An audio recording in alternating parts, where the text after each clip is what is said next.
आज का हमारा जो सेशन है लैब असिस्टेंट कैंडिडेट्स जो एग्ज़ाम दे रहे हैं उनके लिए मैं जनरल साइंस से संबंधित 100 महत्वपूर्ण प्रश्न लेकर के आया हूँ। आप इन प्रश्नों को अच्छी तरह से समझेंगे तो निश्चित रूप से आपको इनसे फ़ायदा होगा। तो सबसे पहला हमारा जो टॉपिक है वो है परमाणु संरचना से संबंधित। पहला टॉपिक है, हम ले रहे हैं परमाणु संरचना से संबंधित प्रश्न। जो इम्पोर्टेंट कौन कौन से बनते हैं उनके बारे में हम चर्चा करेंगे। तो सबसे पहले यदि हम परमाणु की बात करें तो परमाणु क्या होता है, तो पदार्थ की सबसे सूक्ष्मतम जो इकाई है उसे हम परमाणु कहते हैं। पदार्थ की सबसे सूक्ष्मतम इकाई को हम क्या कहते हैं, परमाणु के नाम से जानते हैं। परमाणु का जो सामान्यतः आकार होता है वो गोलाकार होता है। ठीक है। परमाणु का जो केंद्रीय भाग होता है, परमाणु का जो केंद्रीय भाग होता है, इस प्रकार की संरचना होती है परमाणु का, जो ये केंद्रीय भाग होता है उसे नाभिक कहते हैं। क्या कहते हैं, नाभिक कहते हैं। नाभिक में कौन कौन से मुख्य रूप से कण पाए जाते हैं, तो प्रोटॉन और न्यूट्रॉन पाए जाते हैं। नाभिक के बाहर रिक्त स्थान होता है और इन्हीं रिक्त स्थान में इलेक्ट्रॉन जो होते हैं नाभिक के चारों ओर क्या करते हैं, चक्कर लगाते रहते हैं।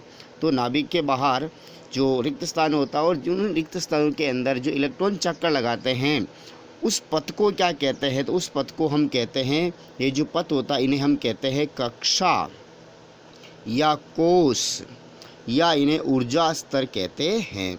तो इलेक्ट्रॉन जिस पथ के ऊपर चक्कर लगाते हैं उन्हें ऊर्जा स्तर, कक्षा या कोश के नाम से जाना जाता है। इम्पोर्टेंट।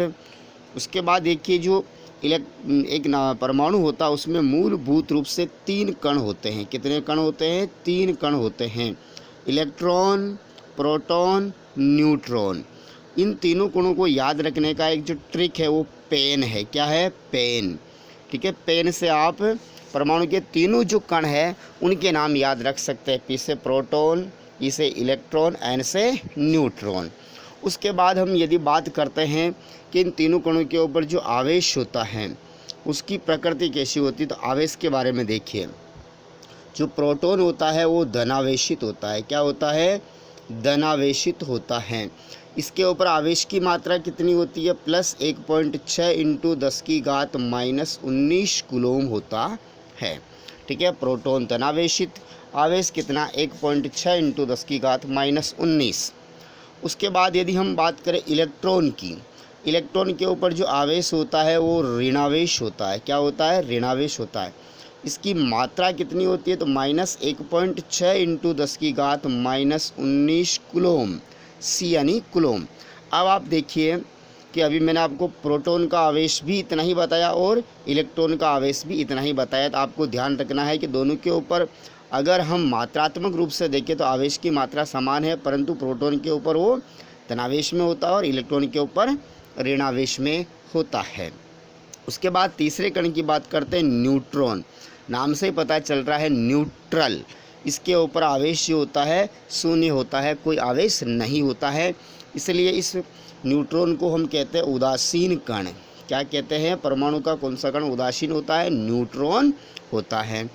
उसके बाद यदि हम बात करें परमाणु की जो आधुनिक खोज करता है, परमाणु के आधुनिक जो खोज करता है वो खोजकर्ता जॉन डाल्टन को माना जाता है। किसको, जॉन डाल्टन ने 1808 में परमाणु सिद्धांत दिया। इस कारण से जॉन डाल्टन को परमाणु के खोजकर्ता या जनक माना जाता है। ठीक है ना, परमाणु सिद्धांत देने के कारण परमाणु के इनको जनक माना जाता है। ठीक है।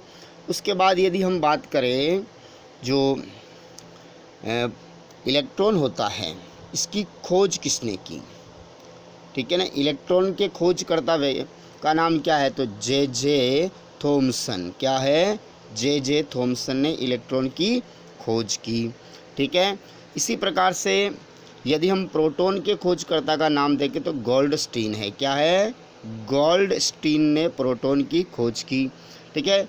और न्यूट्रॉन की खोज करने वाला है जेम्स चैडविक। कौन है, जेम्स चैडविक। मैं यहाँ लिख रहा हूँ जेम्स चैडविक ने 1932 में न्यूट्रॉन की खोज की थी। ठीक है, उसके बाद हम ये देखते हैं कि ठीक है, परमाणु जो होता है, ठीक है ना, परमाणु, इसके जो नाभिक होता है, नाभिक अंदर वाला जो पार्ट होता है, नाभिक की जो खोज करने वाला है वो हमारा अर्नेस्ट रदरफोर्ड साहब है। अर्नेस्ट रदरफोर्ड साहब ने एक प्रयोग किया जो काफ़ी प्रसिद्ध है। ठीक है, इन्होंने कौन सा प्रयोग किया था? स्वर्ण पत्र प्रयोग किया था। कौन सा किया था? परमाणु की खोज के संदर्भ में इन्होंने स्वर्ण पत्र प्रयोग किया था। ठीक है, तो इन्होंने इस स्वर्ण पत्र प्रयोग के ऊपर किस प्रकार के कणों की बौछार की, वो भी इम्पोर्टेंट है। तो अल्फा कणों की बौछार की। कौन से कणों की? अल्फा कणों की इन्होंने इसके ऊपर जो स्वर्ण पत्र था उसके ऊपर बौछार की थी। अब ये बात आती है कि अल्फा कण क्या होते हैं? अल्फा कण होते हैं द्विधनात्मक हीलियम आयन, द्विधनात्मक हीलियम आयन होते हैं। ठीक है ना, अल्फा कण क्या होते हैं? द्विधनात्मक हीलियम आयन होते हैं। इन द्विधनात्मक हीलियम आयन में के नाभिक में कौन कौन से कण पाए जाते हैं? तो इनके नाभिक में 2 तो होते प्रोटॉन और 2 होते न्यूट्रॉन। ठीक है ना, 2 प्रोटॉन और 2 न्यूट्रॉन होते हैं हीलियम के नाभिक में। ठीक है, उसके बाद देखिए परमाणु की जो कक्षाएं होती है, ये कक्षाएं हैं परमाणु की, ये नाभिक हो गया। परमाणु की कक्षाओं में अधिकतम इलेक्ट्रॉन जो भर सकते हैं उसका जो सूत्र है वो है 2n²। कौन सा सूत्र है? 2n²। ठीक है, यहाँ पर n क्या है? n है ये कोषों को व्यक्त करता है। जैसे कि पहली कक्षा के लिए n बराबर 1 होगा, दूसरी कक्षा के लिए n बराबर 2 हो जाएगा, तीसरी कक्षा के लिए n बराबर 3 हो जाएगा और चौथी कक्षा के लिए n बराबर 4 हो जाएगा। तो यहाँ पर जो n है वो कक्षाओं की जो संख्या है उसके नंबर को दर्शाता है। इस सूत्र को बोरबरी सूत्र या बोरबरी नियम के नाम से भी जाना जाता है। तो अब इस सूत्र के अनुसार परमाणु की जो पहली कक्षा है उसमें हम अधिकतम कितने इलेक्ट्रॉन भर सकते हैं? पहली कक्षा में n बराबर हम 1 ले लेंगे तो 2n² से, तो n के स्थान पर हम 1 रखेंगे तो 2 × 1 का स्क्वायर। तो सबसे पहले कोष्टक हल करेंगे तो 1 का स्क्वायर क्या होता है? 1 ही होता है। तो 2 × 1, तो पहली कक्षा में हम अधिकतम कितने इलेक्ट्रॉन भर सकते हैं? 2 इलेक्ट्रॉन भर सकते हैं। उसके बाद यदि हम दूसरी कक्षा में अधिकतम इलेक्ट्रॉन कितने भर सकते हैं तो n बराबर हम क्या ले लेंगे? 2 ले लेंगे। तो सूत्र में रखिए 2n²। तो 2 के n के स्थान पे क्या रख देंगे? 2 और 2 का क्या करेंगे? स्क्वायर करेंगे। तो सबसे पहले इसको हल करेंगे तो 2 का स्क्वायर कितना होता है? 4। तो 2 × 4 = 8 हो जाएगा। तो दूसरी कक्षा में या दूसरे ऊर्जा स्तर में हम अधिकतम 8 इलेक्ट्रॉन भर सकते हैं, अधिकतम 8 इलेक्ट्रॉन भर सकते हैं। इस प्रकार से आप 3 के लिए निकाल लीजिए, 18 हो जाएंगे। ठीक है, उसके बाद जो अगली बात हम परमाणु के संदर्भ में करते हैं तो परमाणु का एक जो मॉडल है, ठीक है ना, जो जिसको हम कहते हैं प्लम पुडिंग मॉडल। क्या कहते हैं? परमाणु का एक मॉडल है जो सबसे पहले दिया गया, plum pudding model. Plum pudding model है। ठीक है, ये किसने दिया? थॉमसन ने दिया। किसने दिया? थॉमसन साहब ने दिया था। इस मॉडल की जो तुलना है उन्होंने एक तरबूज से की थी। जैसे इस प्रकार से तरबूज होता है, इस तरबूज के अंदर जो खाने वाला भाग होता है, लाल भाग, ठीक है, उसको इन्होंने क्या माना? धनावेश माना। और जगह जगह इस प्रकार से तरबूज के अंदर जो बीज होते हैं, क्या होते हैं? बीज होते हैं, इनको उन्होंने क्या माना? इलेक्ट्रॉन। और ये जो खाने वाला लाल भाग है इसको इन्होंने क्या माना? धनावेश माना। तो उन्होंने कहा कि परमाणु के अंदर जो इलेक्ट्रॉन होते हैं वो उसमें जगह जगह व्यवस्थित होते हैं। इस प्रकार का प्लम पुडिंग मॉडल कह सकते हैं इसको हम। ठीक है, उसके बाद परमाणु का जो स्वर्ण पत्र प्रयोग है वो तो रदरफोर्ड साहब ने, मैंने आपको बता ही दिया। ठीक है, एक परमाणु का जो नील्स बोर वाला मॉडल है, नील्स बोर वाला मॉडल, ये भी महत्वपूर्ण मॉडल है। ठीक है, इसके बारे में विस्तार से चर्चा हम परमाणु संरचना वाले टॉपिक में करेंगे। उसके बाद देखिए सबसे परमाणु के संदर्भ में हम छोटी छोटी जानकारियां देखते हैं। तो देखिए, परमाणु क्रमांक की बात करते हैं। यहाँ पर हम किसकी बात करते हैं? परमाणु क्रमांक। परमाणु क्रमांक को हम सामान्यतः Z से दर्शाते हैं। परमाणु क्रमांक क्या होता है? तो किसी भी परमाणु के नाभिक में उपस्थित प्रोटॉन की जो संख्या होती है, किसी भी परमाणु के नाभिक में उपस्थित प्रोटॉन की संख्या को हम उस तत्व का या परमाणु का परमाणु क्रमांक कहते हैं। जैसे कोई परमाणु है, उसके नाभिक के अंदर 10 प्रोटॉन है, तो उसकी परमाणु संख्या जो है वो क्या हो जाएगी? 10 हो जाएगी। अब किसी भी परमाणु में जितने प्रोटॉन 10 है तो उसकी परमाणु संख्या 10 होगी, और उसमें इलेक्ट्रॉन की संख्या भी हम एक जो साधारण उदासीन परमाणु में 10 मानेंगे। ठीक है ना, इलेक्ट्रॉन की संख्या भी हम क्या मानेंगे? उदासीन परमाणु में 10 मानेंगे। ठीक है, तो Z और उसकी जो प्रोटॉन की संख्या, परमाणु क्रमांक, इलेक्ट्रॉन की संख्या को हम क्या मानेंगे? बराबर मानेंगे। उसके बाद देखिए, किसी भी परमाणु में प्रोटॉन और इलेक्ट्रॉन की जो संख्या होती है, उदासीन परमाणु की बात कर रहे हैं अपन, उसमें समान होती है, परंतु न्यूट्रॉन की संख्या प्रोटॉन की संख्या के बराबर हो सकती है, इससे कम भी हो सकती है और अधिक भी हो सकती है। ऐसा नहीं है कि प्रोटॉन और न्यूट्रॉन हमेशा बराबर होंगे, नहीं है। प्रोटॉन की संख्या न्यूट्रॉन की जो संख्या प्रोटॉन की संख्या के बराबर हो सकती है, इससे कम भी हो सकती है, अधिक भी हो सकती है। ठीक है, इसके बाद हम और आगे चलते हैं तो परमाणु के भार की बात करते हैं। ठीक है ना, या इसके और छोटे छोटे जो बिंदु है उसकी हम बात करते हैं। तो परमाणु से संबंधित एक होते हैं समस्थानिक। क्या होते हैं? समस्थानिक तत्व। क्या होते हैं? समस्थानिक तत्व। तो देखिए, ऐसे तत्व या ऐसे परमाणु जिनके परमाणु क्रमांक तो जो होता है ना, परमाणु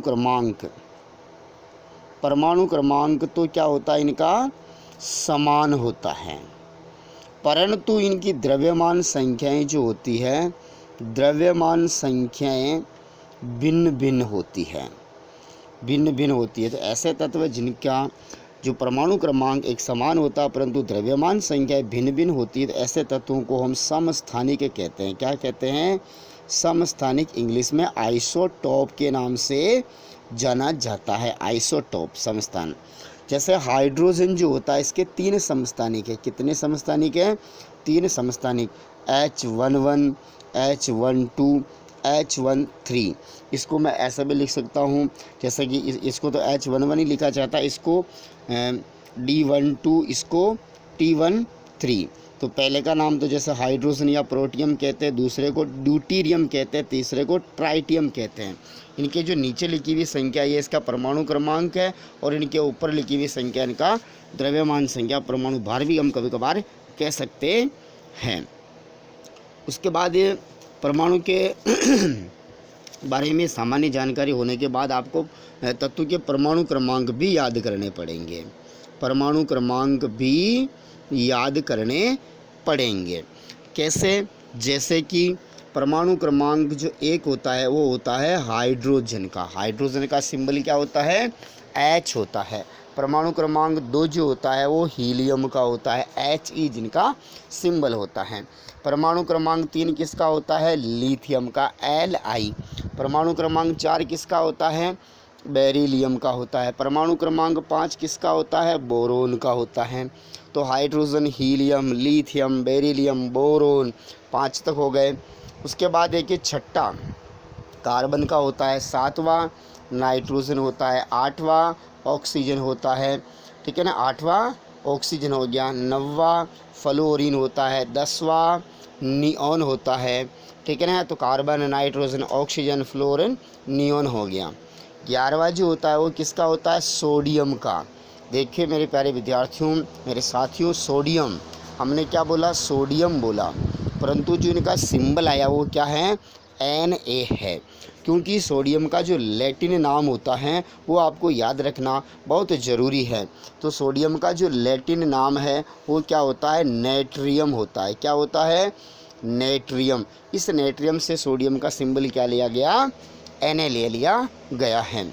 उसके बाद 12 नंबर पे कौन आता है, मैग्नीशियम आता है। 13 नंबर पे कौन हो जाता है, एल्यूमिनियम आ जाता है। 14 नंबर पे कौन हो जाता है, सिलिकॉन। 15 नंबर पे कौन हो जाता है, फॉस्फोरस आ जाता है। इसी प्रकार से 16 नंबर पे कौन हो जाता है, सल्फ़र। 17 नंबर पे कौन हो जाता है, क्लोरीन। 18 नंबर पे कौन हो जाता है, आर्गन। 19 नंबर पे कौन आ जाता है, पोटेशियम। 20 नंबर पे कौन आ जाता है, कैल्शियम। इस प्रकार से आपको सभी तत्वों के S block, P block, D block, F block के तत्वों के नाम आपको याद करने पड़ेंगे। उसके बाद देखिए जो परमाणु होते हैं इन्हें या तत्व होते हैं, तत्वों को जो वर्गीकरण है हम 3 भागों में इनको बांट सकते हैं, धातु में, अधातु में और तीसरा है उपधातु में। धातु, अधातु और उपधातु में बांट सकते हैं, विभाजित कर सकते हैं।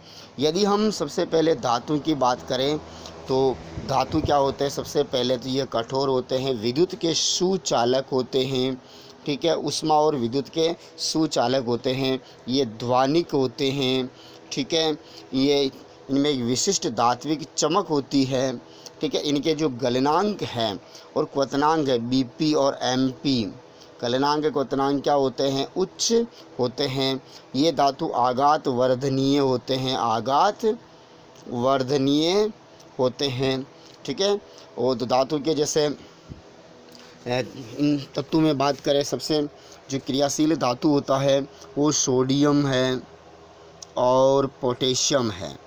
ये 2 धातुएं सर्वाधिक क्रियाशील होती है। और आपको पता है इन दोनों धातु को किसके अंदर संरक्षित रखा जाता है, बताइए, केरोसिन। मिट्टी के तेल में सोडियम और पोटेशियम धातुओं को क्या करते हैं, संरक्षित रखा जाता है, ठीक है। उसके बाद देखिए सबसे कम क्रियाशील जो धातुएं होती है वो सोना और चांदी, ये सबसे कम क्रियाशील धातुएं होती है, ठीक है। इसी संदर्भ में आगे हम देखते हैं, इम्पोर्टेंट प्रश्न की बात कर रहे हैं। एक ऐसी धातु का नाम बताओ जो कमरे के ताप पर, कौन से ताप पर, कमरे के ताप पर द्रव अवस्था में होती है, तो हमारा पारा, पारे का सिंबल होता है Hg, ठीक है ना। उसके बाद एक ऐसी धातु का नाम बताओ जो सामान्य ताप पर तो विद्युत की कुचालक होती है, सामान्य ताप पर विद्युत की क्या होती है, कुचालक होती है, परंतु जैसे ही इनका टेम्परेचर हम क्या करते हैं, बढ़ाते हैं, तो ये चालक बन जाती है। तो ऐसी धातुएं हैं, सिलिकॉन हो सकती है और जर्मेनियम है, सिलिकॉन और जर्मेनियम। जो हमारे सौर पैनल बनाए जाते हैं, सौर प्लेटें जो होती है, उनमें कौन सी जो है धातु का जो उपधातु में आ जाती है, वो कौन से तत्व का प्रयोग किया जाता है, तो सिलिकॉन। ये सिलिकॉन हमारी उपधातु में आती है, ठीक है। अब सिलिकॉन के जो पैनल होते हैं, ये सिलिकॉन होता है, इनको आपस में किस धातु के द्वारा जोड़ा जाता है, तो इनको जोड़ने के लिए चांदी का प्रयोग किया जाता है।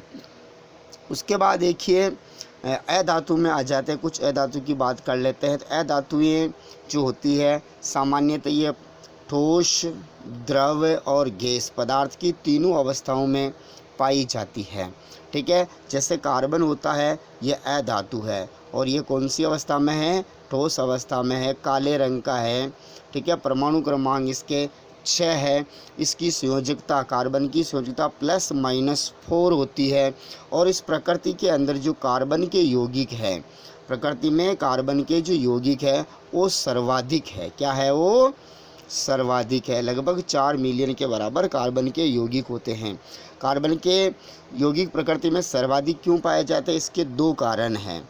पहला कारण है कार्बन एक चतुसंयोजी तत्व है। कौन सा है, चतुसंयोजी तत्व होने के कारण ये क्या करता है, कार्बन के साथ सहसंयोजक बंध बना लेता है, कार्बन ऑक्सीजन के साथ सहसंयोजक बंध बना लेता है, कार्बन नाइट्रोजन के साथ सहसंयोजक बंध बना लेता है और कार्बन हाइड्रोजन के साथ सहसंयोजक बंध बना लेता है। इस प्रकार से चतुसंयोजी तत्व होने के कारण ये अन्य कई तत्वों के साथ सहसंयोजक बंध बना करके कई प्रकार के यौगिकों का निर्माण करता है।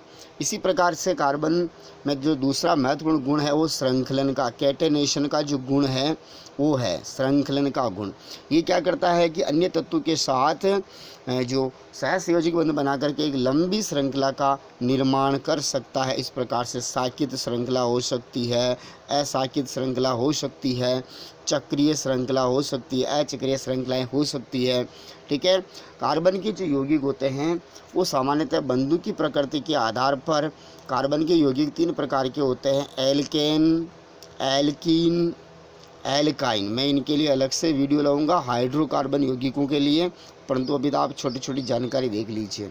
अधातु में यदि हम बात करें, जो एक ऐसी अधातु का नाम बताओ जो केवल एक ही धातु है, सामान्य ताप के ऊपर द्रव अवस्था में पाई जाती है, तो वो हमारा तत्व हो जाएगा या अधातु हो जाएगी, ब्रोमीन होती है। ठीक है। एक ऐसे धातु का नाम बताइए जो सर्वाधिक कठोर है। प्रकृति में अब तक का ज्ञात सर्वाधिक कठोर पदार्थ हीरा होता है। हीरा कार्बन का ही एक अपर रूप है। कार्बन के जो होते हैं 2 प्रकार के मुख्य अपर रूप होते हैं, क्रिस्टलीय और अक्रिस्टलीय। ठीक है ना। तो क्रिस्टलीय अपर रूप जो 3 प्रकार के होते हैं, कौन कौन से? हीरा, ग्रेफाइट और फुलरीन। ठीक है ना। हीरा चमकदार होता है, विद्युत का कुचालक होता है, अब तक का ज्ञात सबसे कठोर पदार्थ है। ग्रेफाइट एक अधातु होते हुए भी क्या है? विद्युत का चालक होता है। इस प्रकार से ये कार्बन के बारे में एक सामान्य जानकारी थी। उसके बाद में हम आ जाते हैं अधातु में, और इम्पोर्टेंट प्रश्न कौन कौन से बनते हैं। जैसे एक ऑक्सीजन होती है, यह अधातु है। ठीक है ना। इसे हम जीवनदायिनी गैस कहते हैं, जीवनदायिनी गैस के नाम से जाना जाता है। एक ऐसी धातु का नाम बताओ जिसको जल में रखा जाता है। किसको? जल में। वो है हमारी फॉस्फोरस है। ठीक है। उसके बाद देखिए कुछ प्रकृति में ऐसी गैसें होती है जो अक्रिय गैसें होती है। ठीक है। अक्रिय गैसों में एक हमारी नाइट्रोजन गैस भी अक्रिय गैसों में आती है। जो हमारे बल्ब होते हैं, विद्युत बल्ब 100 वाट के, 50 वो 60 वाट के बल्ब आते हैं, उनमें नाइट्रोजन गैस भरी जाती थी। इसके अलावा एक हमारा आवर्त सारणी में 18वां वर्ग है, वो भी अधातु से संबंधित है। ठीक है। इसमें अक्रिय गैसें होती है या निष्क्रिय गैसें कहते हैं, अक्रियाशील गैसें कहते हैं, नोबल गैसें कहते हैं, इन्हें शून्य वर्ग भी कहते हैं, क्योंकि इन सभी तत्वों का जो संयोजकता होती है वो शून्य होती है। ठीक है ना। इनमें कौन कौन सी? हीलियम है, नियोन है, क्रिप्टोन है, आर्गन है और जीनोन है और रेंडोन जो है। इन गैसों की जो संयोजकता होती है शून्य होने के कारण इस 18वें वर्ग को शून्य वर्ग भी कहा जाता है। इन सभी गैसों को नोबल गैसें भी कहा जा सकता है।